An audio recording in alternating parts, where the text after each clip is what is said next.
ये कहना अब बिल्कुल भी गलत नहीं होगा दोस्तों कि द्वारका के हाथ की अब पूरी तरह से कठपुतली बन चुकी है गौतमा। नमस्कार दोस्तों, स्वागत है आपका आपके अपने चैनल हंग्री स्पिरिट्स में। हंग्री स्पिरिट्स देख रहे हैं सारे दर्शकों का मैं अंजू शर्मा दिल से स्वागत करती हूँ। गौतमा चाहे कितनी भी कहे कि मैं अहिल्या के लिए ये सोच रही हूँ, अहिल्या की भलाई सोच रही हूँ, मगर अल्टीमेटली काम वो कर रही है जो द्वारका गौतमा के लिए बनाए बैठी है, उसके लिए सजाए बैठी है कि अब आपको ये बोलना है, अब आपको वो बोलना है। वही करती हुई गौतमा बार बार लगातार नजर आती है। छोटी से छोटी हरकत भी गौतमा की वही होती है जो द्वारका के लिए फायदेमंद होती है। चलिए बात करते हैं, मगर पहले वही गुजारिश, जिन्होंने अभी तक चैनल को सब्सक्राइब नहीं किया है कर लीजिए, साथ में दोस्तों बेल आइकन दबाइएगा ताकि आपको हमारे वीडियोस के नोटिफिकेशन मिलते रहे। हमने देखा कि हरकूबाई साहिब मल्हार सरकार को अहिल्या से मिलाने के लिए लेके आती है और उसके पीछे पीछे गौतमा भी आ जाती है। और फिर हम देखते हैं कि गौतमा वहां पे कैसे पहुंची। गौतमा पहुंची क्योंकि रकमा ने जाके द्वारका बाई साहब को बताया और द्वारका बाई साहब ने गौतमा को भड़काया और वो वहां पे पहुंच गई। अब आप इससे अंदाजा लगा सकते हो और इस बात से भी अंदाजा लगा सकते हो कि ये पूरी बात को सुन के उसने तुरंत अहिल्या को शिवपुरी भेज दिया 3 दिन के लिए, ताकि जो मामला है धनेश्वर वाला अहिल्या के एब्सेंस में ही खत्म हो जाए।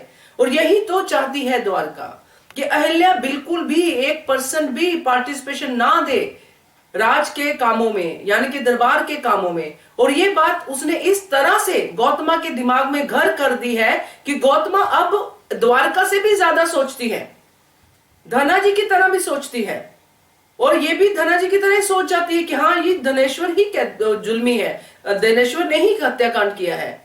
मतलब उसका 1% भी अहिल्या की तरफ बात की तरफ ध्यान नहीं जाता है कि अगर ये निर्दोष हुआ तो क्या होगा। हरकूबाई साहिब का जाता है, वो सहेली शारजा का जाता है, मल्हार सरकार का जाता है, मगर गौतमा का नहीं जाता है। गौतमा वहीं पे अटकी हुई है कि मैं अहिल्या को नहीं करने दूंगी पार्टिसिपेट। तो मुझे ये समझ में नहीं आता है कि ये किस तरह की मिट्टी की बनी है, क्योंकि गौतमा का अपना दिमाग चल ही नहीं रहा है। और मुझे अब सोच के हैरानी होती है कि जो गौतमा ने मल्हार सरकार के सामने कहा था कि मैं ढूंढूंगी सबूत, ये दिमाग ढूंढेगा सबूत जो अपने ही कंट्रोल में नहीं है। जो द्वारका बोलती है, जैसा गाइड करती है, वैसा ही गाइड होके वैसे ही रिएक्ट करना शुरू कर देती है। ना लोग देखती है, ना पब्लिक देखती है, ना किसी दास्तासी को देखती है, बस बोलना शुरू हो जाती है। ये कौन सा कैरेक्टर डेवलप कर रही है गौतमा, मुझे नहीं समझ में आ रहा है। ये कौन सा माँ का प्यार है, ये कैसा माँ का प्यार है जो अपने बच्चों का दुश्मन बना हुआ है।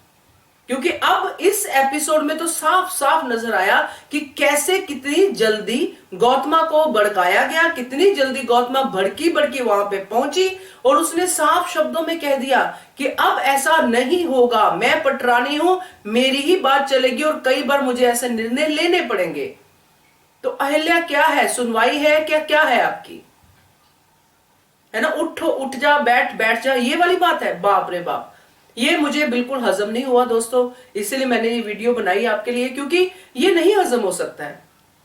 एक ऐसा शासक जो मल्हार सरकार है, जो बार बार लगातार हाथ जोड़ चुके हैं, आंखों में आंसू लेके गौतमा को बोल चुके हैं कि अहिल्या अलग है, अहिल्या अलग है, मगर गौतमा है कि इस बात को सुनने की जगह द्वारका की ही बातें सुनती है, क्योंकि वो उसको अपने फेवर में लगती हैं, है ना। बार बार द्वारका उसकी कमजोरी का फायदा उठा के खंडेराव करके उसको अपनी तरफ करती है। फिर जो द्वारका चाहती है वैसा ही गौतमा जाके वहां पे पेश करती है। अभी तक द्वारका ने कभी मल्हार सरकार के सामने ऐसे नहीं बात की है जैसे अहिल्या के लिए जो गौतमा करती है। तो ये द्वारका अपना चाल चल रही है स्मार्टली, मगर गौतमा क्या कहना। आपकी बारी है अब कमेंट करने की, कमेंट कीजिएगा। देखते रहिए channel hungry spirits. Thank you so much. Subscribe to our channel by clicking the subscribe button. Click the bell button and enjoy the latest uploads from our channel.